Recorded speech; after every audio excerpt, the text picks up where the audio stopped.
네, 반갑습니다. 오늘 저는 보라 내가 새를 행하리니 베다니를 기억하라는 제목으로 하나님께서 우리에게 주신 영적 인사이트를 전가하고자 합니다.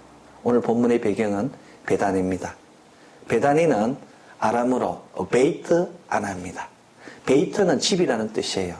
아나는 고통스러운, 가난한, 힘든, 부족한의 뜻이 있는 것이 바로 아나입니다.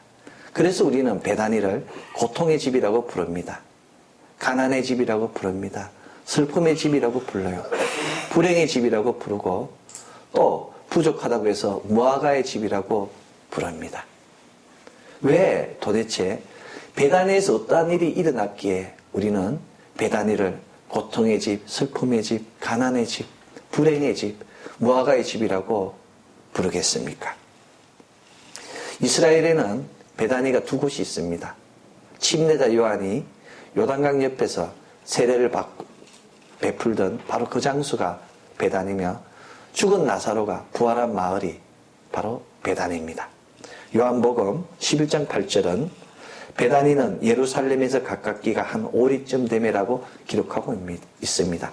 나사로의 마을이 거룩한 성 예루살렘에서 오리쯤 정도 떨어져 있다고 합니다. 오리는 2km 정도 됩니다. 2km는 성인들, 어른들 걸음으로 30분 정도 걸어가면 갈 수 있는 거리입니다. 아주 가까운 곳에 있는 것이 베다니입니다. 그런데 이 베다니에는 암스 하우스라는 빈민 구제소가 있습니다. 물론 이 복음서에서는 나오지 않지만 역사적으로 빈민 구제소에서 많은 가난한 자들, 병든 자들을 치유하였다고 기록하고 있습니다. 또 다른 베다니는 요한복음 1장 28절 요한이 세례 주던 곳 요단강 건너편 베다니에서 된 일이라고 기록하며 침례자 요한이 세례를 베풀었던 장소가 베다니라고 성경은 전가하고 있습니다. 그런데 놀라운 것은 예수님께서는 이 두 곳의 베다니와 긴밀한 관계를 가지고 있다는 사실입니다. 예수님은 바로 요단강 옆 베다니에서 세례를 받으셨어요. 침례를 받으시고 또 십자가에 대속하신 후 부활 승천하실 때 베다니에서 제자들과 이별했습니다. 공생의 시작과 공생의 끝을 이스라엘에 있는 두 곳의 베다니에서 시작한 것입니다. 한 곳에서는 침례를 받으시고 한 곳에서는 승천을 하셨습니다. 그렇다면 왜 예수님께서는 굳이 베다니를 택했겠습니까? 지리적, 문화적, 경제적 환경으로 유추해 보면 베다니에는 성에 살기에는 도저히 너무나 가난하여 살기가 힘든 사람들 또는 병이 심해서 전염성이 강하거나 다른 사람들에게 혐오감을 주기 때문에 도성에 살기 어렵기 때문에 그 변두리로 나가는 그런 사람들이 모여 사는 마을일 수도 있습니다. 레위기 13장 45절로 46절은 문둥병자는 성 바깥에 나가서 살아라고 기록하고 있습니다. 또한 마태복음 26장 6절 예수께서 베다니 문둥이 시몬의 집에서 계실 때의 말씀과 같이 병든 자들 또 병이 심한 자들 불치병의 환자들이 베다니에서 살았음을 기억하고 있습니다. 그렇습니다. 이 가난의 집, 고통의 집, 불행의 집, 무화과의 집 베다니는 한센병자 시몬과 같이 병든 자들이 거하는 곳이며 가난한 자들이 거하는 마을이었습니다. 그런데 예수 그리스도께서는 이 가난한 자들, 병든 자들과 함께 자신의 마지막 이 땅의 공생의 한 주간을 베다니에서 보내셨습니다. 이것이 바로 예수 그리스도의 삶입니다. 이 땅의 가장 낮은 자로 나귀 구유에 몸을 눕히신 그 예수 그리스도께서 가실 때도 가난한 자들, 병든 자들과 함께 그 마지막 한 주간을 보내시고 가신 것입니다. 이것이 바로 베다니를 만남의 집이라고 부르는 까닭입니다. 베다니의 또 다른 이름은 만남의 집입니다. 그곳에 가면 예수 그리스도를 만날 수 있습니다. 낮은 자가 있는 곳, 힘든 자가 있는 곳, 눈물이 있는 곳, 아픔이 있는 그곳에는 예수 그리스도의 향기가 있습니다. 예수 그리스도의 은혜가 있습니다. 베다니는 바로 그러한 곳입니다. 예수 그리스도 향기는 누구나 맡을 수 없습니다. 왜냐하면 너무나 세미하고 은은하기 때문에 집중하여 맡지 않으면 맡을 수 없는 것이 예수 그리스도의 향기입니다.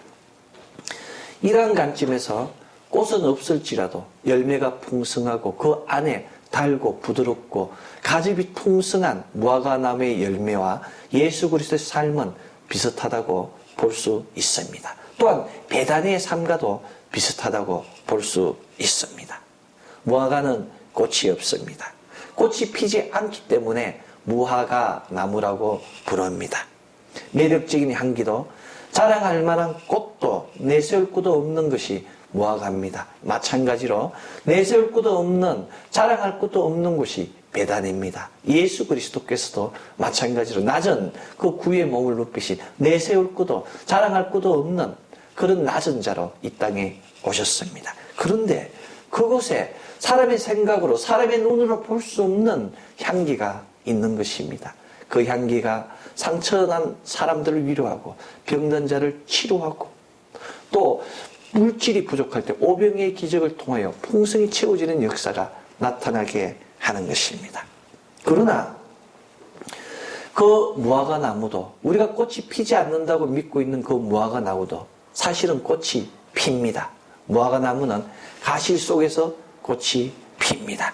사람들이 보지 못하게 단지 드러나지 않을 뿐입니다. 가장 가난한 자, 지팡이 하나로 공생을 행하신 그 예수 그리스도께서 오병이의 기적을 행함과 마찬가지로 무화과 나무는 드러나지 않지만 그 속에 빨갛고 아름다운 가즙이 풍성한 꽃을 피우고 있는 것입니다.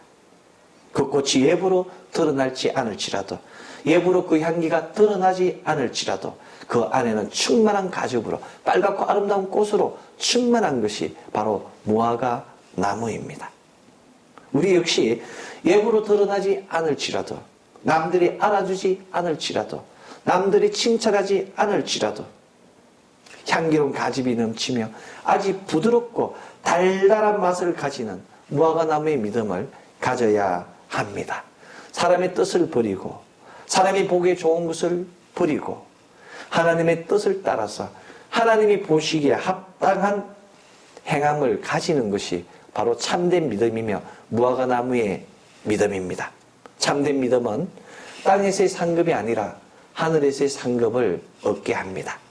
성경은 이미 땅에서의 상급을, 자기 상을 받았다고 하는 안타까운 말씀을 3번 기록하고 있습니다. 마태복음 6장 2절, 구제할 때 예식하는 자가 사람들에게 보이기 위해서 해당이나 거리에서 나팔을 부는 행위입니다. 저희는 자기 상을 이미 받았다고 기록하고 있습니다. 구제를 밖으로 드러내는 자는 자기의 영광을, 사람의 영광을 독식하려는 자입니다. 그러한 자들은 이미 땅에서 상급을 받았기에 하늘에서의 상급이 소실됩니다. 마태복음 6장 5절, 너희가 기도할 때 외식하는 자와 같이 해당과 큰 거리 어귀에서 기도하기를 좋아하느니라. 저희는 이미 자기 상을 받았느니라의 말씀과 같이 기도할 때 자신의 좋은 믿음을 사람에게 보이기 위해서 몸부림치는 행위를 하는 자들이 있습니다. 바리새파와 같이 보이기 위한 믿음을 하는 자들이 있습니다. 그러한 자들은 이미 상급을 받았다고 성경은 전가하고 있습니다. 마지막 3번째는 마태복음 6장 16절, 금식할 때 슬픈 기색을 내며 사람들에게 얼굴 흉하게 하는 자는 이미 자기 상을 받았다고 기록하고 있습니다. 내가 이렇게 하나님을 위하여 육을 죽이고 내가 이렇게 하나님을 위하여 힘들어한다고 그 모습을 사람에게 보이기 위해서 외식적 행위를 하는 자는 상급을 받았다고 성경에 전가하고 있습니다. 구제와 기도와 금식은 그리스도인의 제자들, 하나님의 백성이면 의무입니다. 구제와 기도와 금식은 영혼의 낮아짐입니다. 구제와 기도와 금식은 하나님을 향한 내적인 측면입니다. 그래서 구제와 기도와 금식이라는 외적인 측면을 보이면 하나님의 상급이 소실되게 되는 것입니다.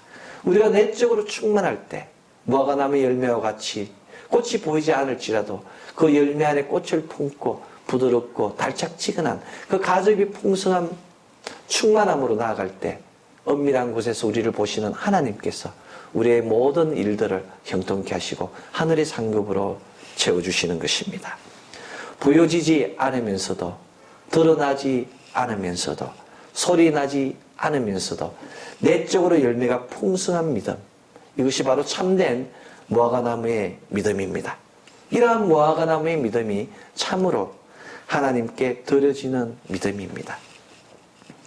참된 하나님께 드려지는 믿음은 이처럼 겉으로 화려하지도 드러나지도 요란하지도 않습니다. 단지 그 내면이 충실합니다. 이것이 바로 우리의 믿음이 되어야 됩니다. 지금 이 시간 요란하지도 소란하지도 않고 구제와 기도와 금식으로 주님만 앙망하며 주님께 나아가는, 주님으로부터 오는 놀라운 축복과 인자와 자비와 은혜와 상급이 넘치는 우리 모두 되기를 축원합니다. 아멘. 그럼에도 불구하고 이스라엘 민족은 이런 믿음이 없었습니다. 이스라엘 민족에게는 참된 믿음이 없었습니다. 이스라엘 민족에게는 참된 무화과나무의 믿음이 없었습니다. 이러한 믿음을 보신 예수 그리스도께서 종려주일 다음 날 월요일 날 길가에서 한 무화과나무를 보시고 나무에게 이르시되 이제부터 영원토록 내게 열매가 맺지 못하리니 라고 말씀하셨습니다. 열매 없이 잎사귀만 무성한 무화과나무를 보고 예수님께서 심판하신 것입니다. 무화과나무에 믿음이 없는 이스라엘 민족에게 바로 참된 신앙을 보이라고 촉구하신 것입니다. 겉모양만 풍성하다고 되는 것이 아닙니다. 내면의 향기를 풍겨야 합니다. 뿐만 아니라 예수 그리스도께서는 그 다음날 화요일에 다시 무화과나무로부터 배우라고 권면하셨습니다. 마태복음 24장 32절로 33절은 무화과나무의 비유를 배우라. 그 가지가 연하여 지고 잎사귀를 내면 여름이 가까운 줄 아나니 이와 같이 너희도 이 모든 일을 보거든 인자가 가까이 곧 문 앞에 이른 줄 알라고 믿음의 각성을 촉구하셨습니다. 무화과나무의 비유로부터 배워야 합니다. 무화과나무의 비유를 통하여 우리의 영과 육과 혼을 새롭게 하여야 합니다. 새롭게 하지 않으면 이스라엘 민족과 같이 주 70년 로마군의 공격으로 예루살렘이 멸망당하고 창세기 11장 바벨탑의 심판과 같이 전 세계로 뿔뿔이 흩어지는 아픔을 겪게 됩니다.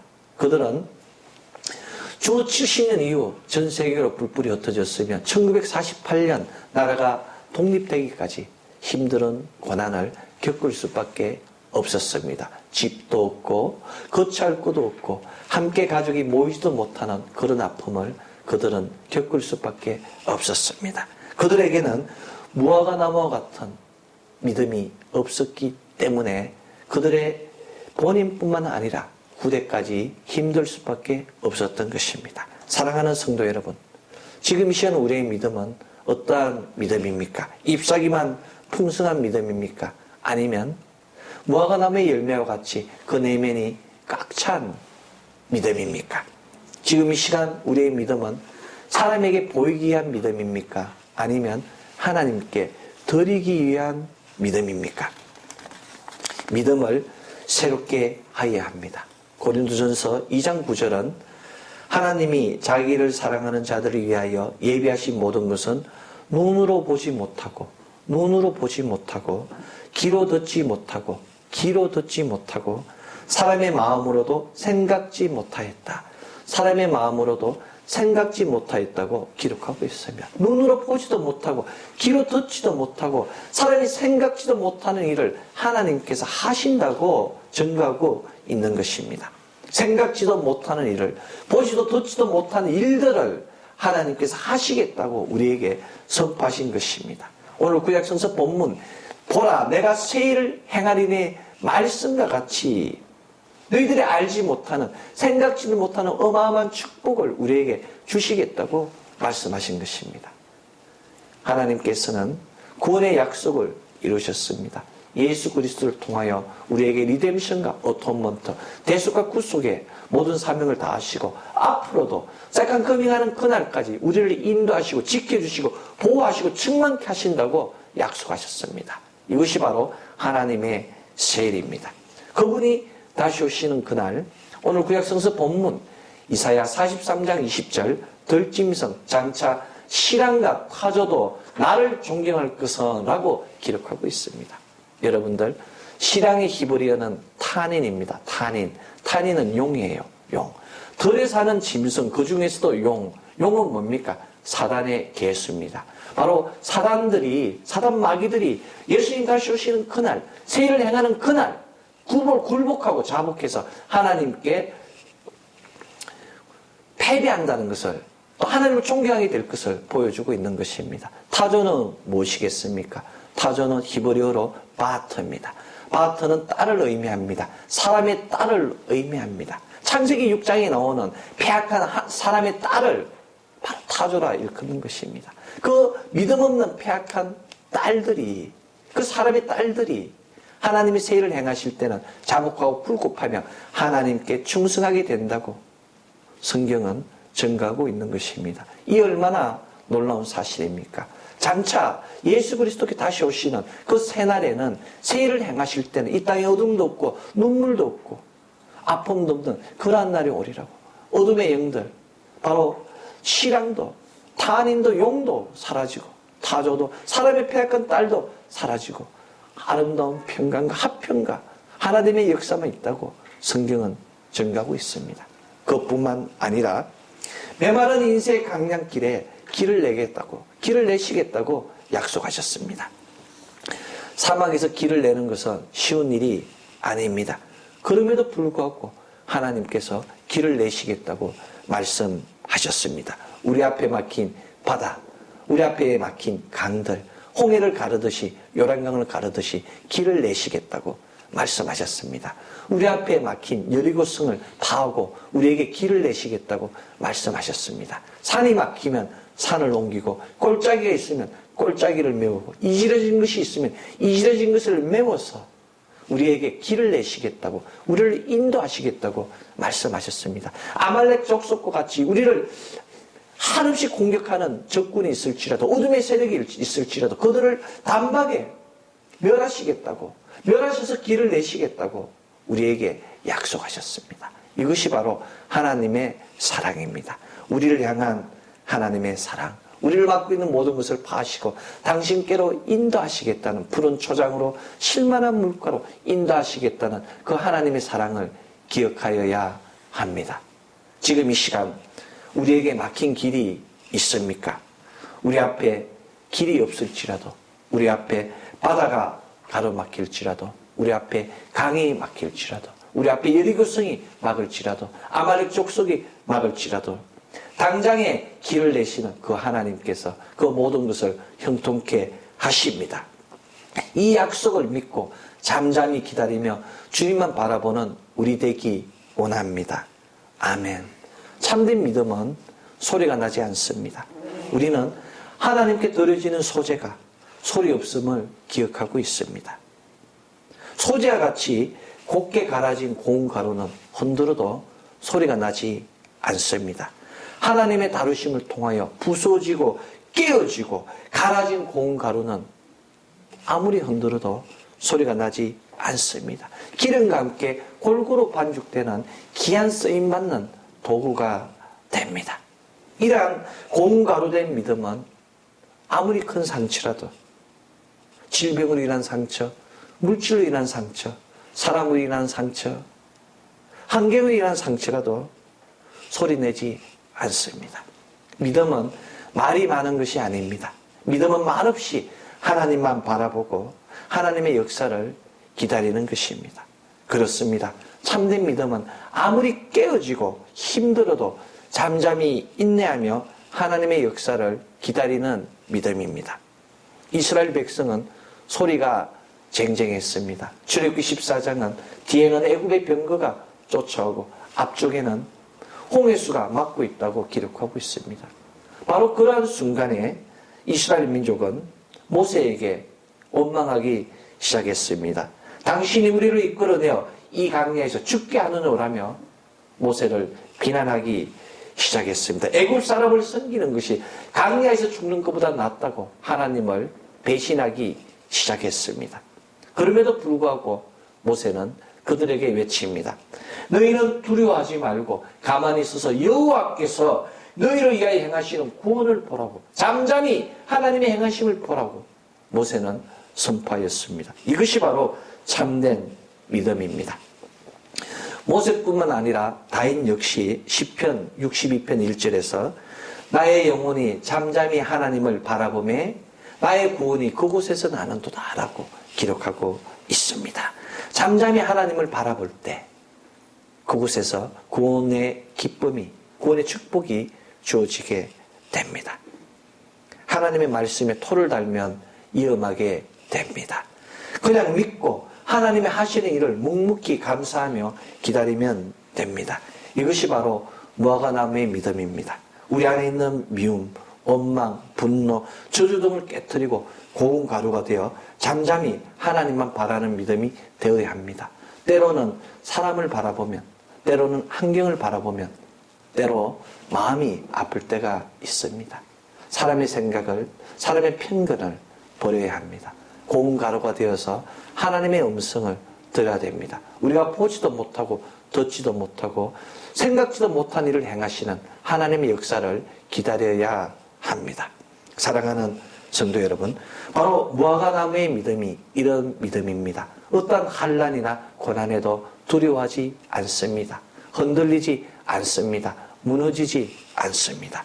무화과나무는 약을 치지 않아도 그냥 혼자서 잘 자랍니다. 무화과나무는 어떠한 벌레도 침범하지 못합니다. 마찬가지로 우리는 태어날 때부터 이 땅을 정복하고 다스리라는 하나님의 소명을, 미션을 받은 자입니다. 내가 하나님만 바라보고 하나님께 나아갔을 때, 고백했을 때 하나님께서 자녀되는 근세와 왕같은 제사장의 근세와 그 놀라운 기름 부은 역사가 우리에게 주어져서 나에게 달려오는 어둠의 세력들을 다스리게 하는 능력을, 권능을 더하여 주시는 것입니다. 사랑하는 성도 여러분, 세상이 어두워지고 있습니다. 사람들이 완악해지고 있습니다.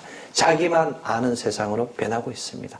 바로 이곳에 바로 배단의 믿음이 있어야 됩니다. 내가 그들을 위하여 나누는 믿음이 될 때 그들의 그 돌과 같이 쇠와 같이 딱딱한 완악한 그 마음들을, 심령들을 깨트리는 우리가 되어야 됩니다. 예수 그리스도의 말씀으로, 성령의 기름 부음으로, 우리의 육신의 행함으로 그들을 움직이는 우리 되기 원합니다.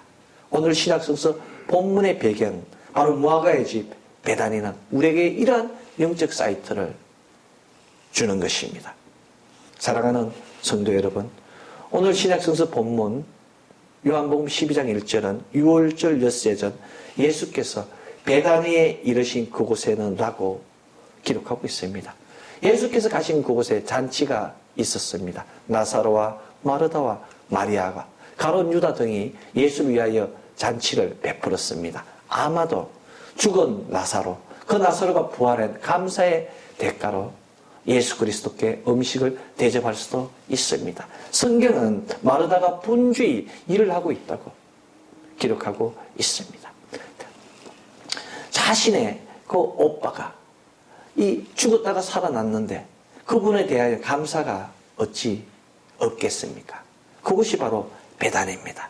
사랑하는 성도 여러분, 마리아는 지극히 값비싼 향유 순나드 한 근을 깨뜨려 예수의 발에 부었습니다. 그것도 부족해 자신의 머리칼로 예수의 발을 씻기지 않았습니까? 이 향유를 부은 사건은 공간복음 모두에 나오고 있습니다. 누가복음 7장에 나오는 것이며 마태복음 26장에 나오는 것이며 요한복음 12장에 나오는 것이며 마가복음 14장에 등장하고 있습니다. 마태복음 26장은 베다니 시몬, 문둥병 환자 시몬의 집에 대하여 기록하고 있습니다. 누가복음 7장은 바리새파 시몬의 집에 대하여 기록하고 있습니다. 요한복음 12장은, 누가복음 7장이죠. 누가복음 7장은 바리새파 시몬, 문둥이 시몬은 마태복음 26장, 마가복음 14장. 요한복음 12장에 바로 나사로의 잔치가 기록되어 있습니다. 우리가 주목할 것은 그곳에 향유가 있었으며 그곳에 덜임이 있었으며 그곳에 헌신이 있었다는 사실입니다. 그곳에는 죽었다가 살아난 나사로가 있었습니다. 또한 헌신의 묘를 보인 마르다가 있습니다. 많은 사람들은 마르다가 믿음이 없이 헌신만 열심히 하는 책망받는 자매라고 기억하고 있습니다. 그러나 성경은 이렇게 기록하고 있습니다. 요한복음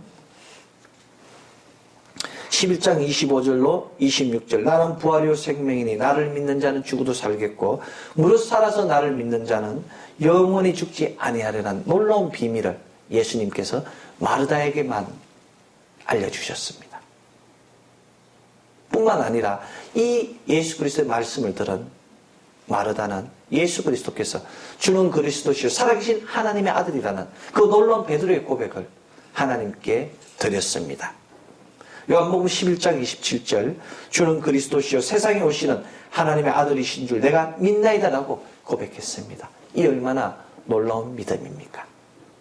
이 고백이 마르다를 부활로 이끄는 티켓으로 인도하였습니다.